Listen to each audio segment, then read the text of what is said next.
Good evening, I'm Fana Sheh and you're watching AWANI Tonight.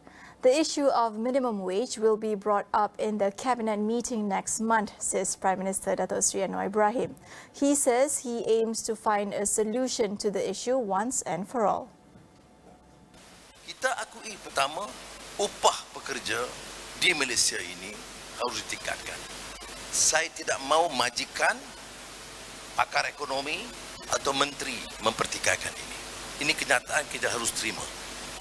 Kerajaan ini bertanggungjawab, madani harus ada ihsan dan terima kenyataan bahawa di antara tanggungjawab kita ialah meningkatkan upah bagi pekerja swasta dan juga kerajaan. The minimum wage order came into effect last Labour Day, mandating a monthly minimum wage of RM1,500 for all sectors. However, its implementation for companies with fewer than 5 employees was postponed from January 1st to July 1st this year. The government will look into increasing the salaries of civil servants if tax revenue increases next year. Prime Minister Datuk Seri Anwar Ibrahim says this also include bonuses, medical benefits and education incentives. Gaji penjawat awam, upahnya. Ya, saya di antara perkara yang pertama yang saya sebut, memang saya tahu upah penjawat awam terutama di peringkat rendah dan menengah tidak memuaskan.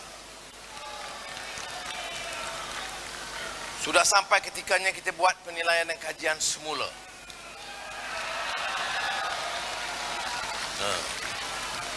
Ini tepuk awal sangat.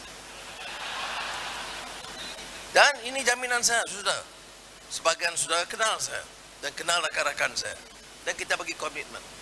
The Prime Minister also announced that RM1 million will each be given to the Malaysian Trades Union Congress, MTUC, and Congress of Unions of Employees in Public and Civil Services, QPACs.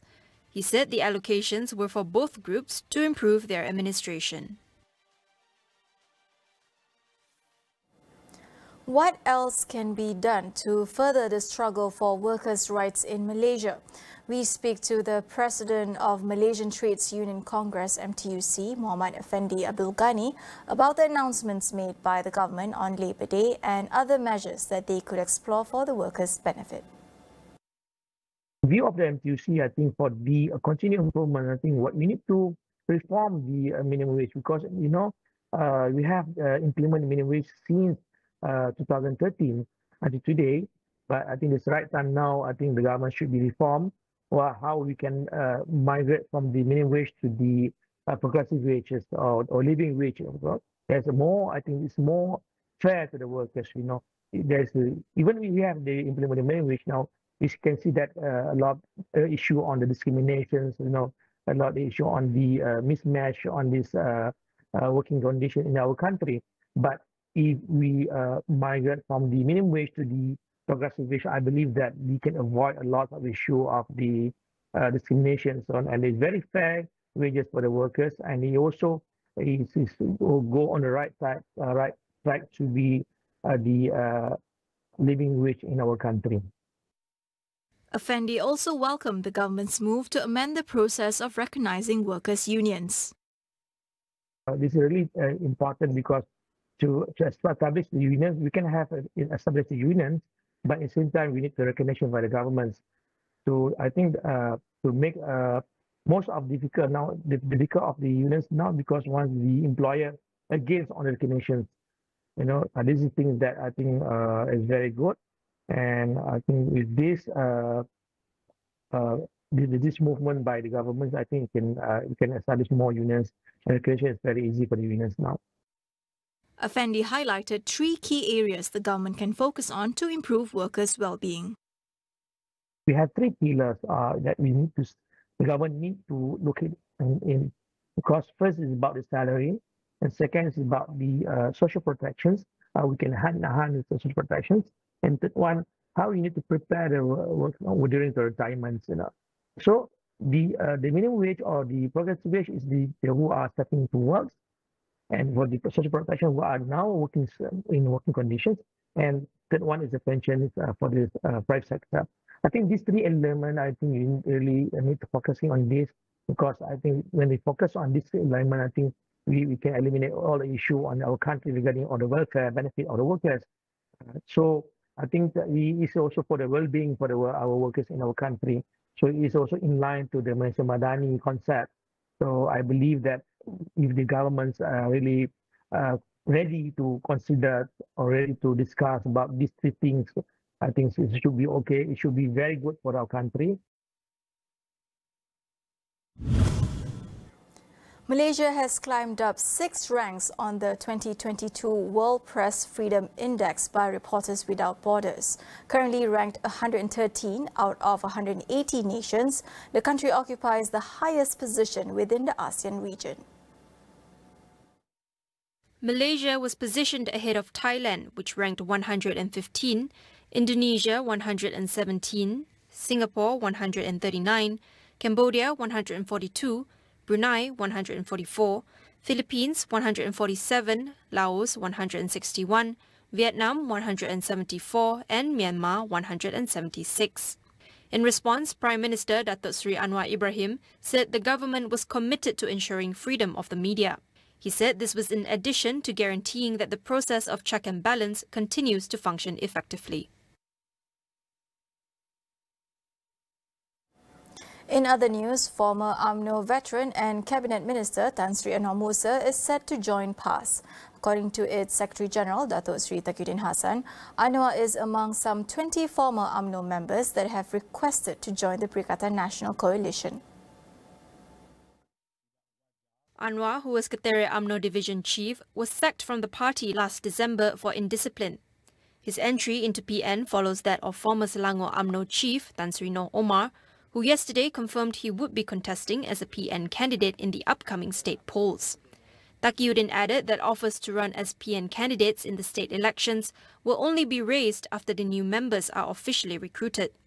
Separately, PAS has postponed its 69th annual Congress, which was initially set to take place from May 3rd to 5th. Taqiyuddin said the postponement was made to accommodate preparations for the state polls and that the Congress will be pushed to September instead. We will go for a quick break. Stay tuned for more.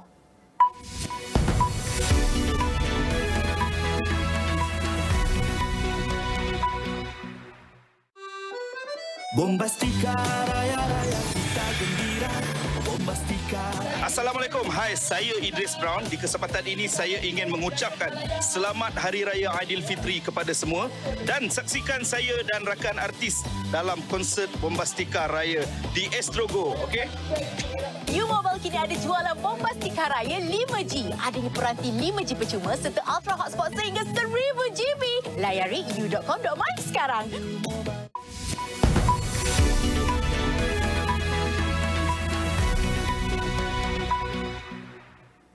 Welcome back. As Labour is on the agenda today at Astro AWANI, we would like to explore the future of labour. More specifically, how will artificial intelligence be integrated into our lives as well as our job in 2023?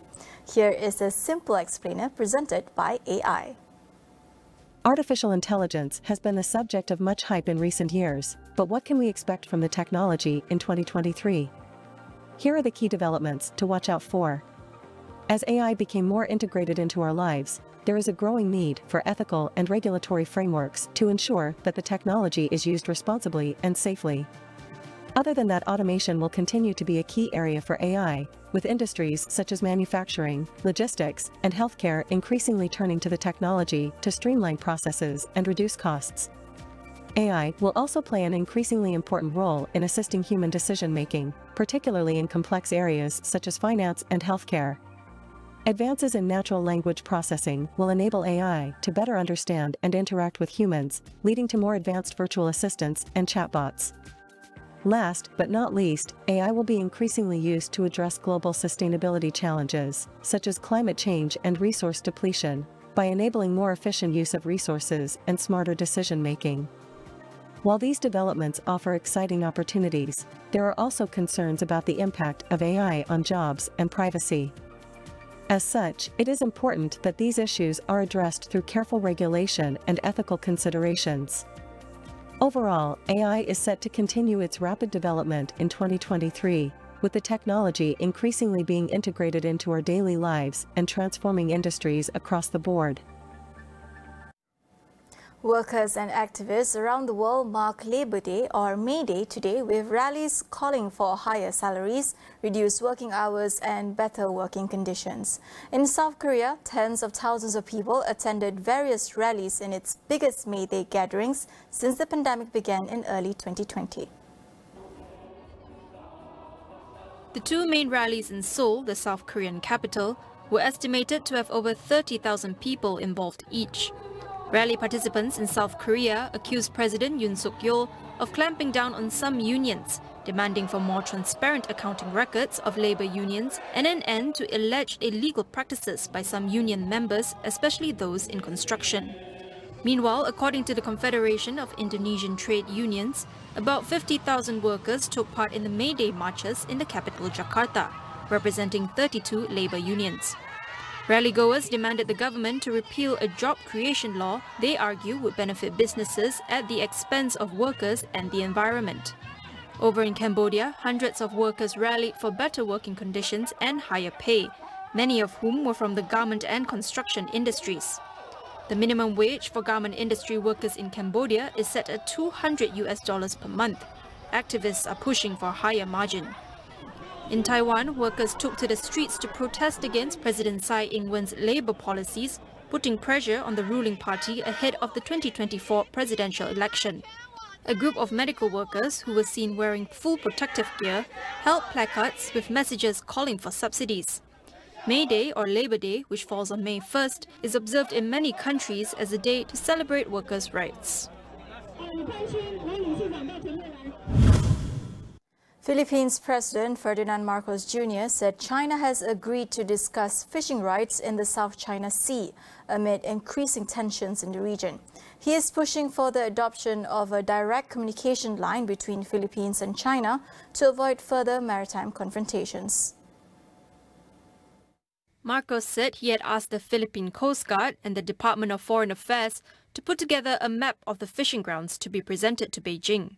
The move came after the Philippines had accused China's Coast Guard of aggressive tactics on Friday during a Philippine Coast Guard patrol close to the Philippines-held Second Thomas Shoal, a flashpoint for previous altercations.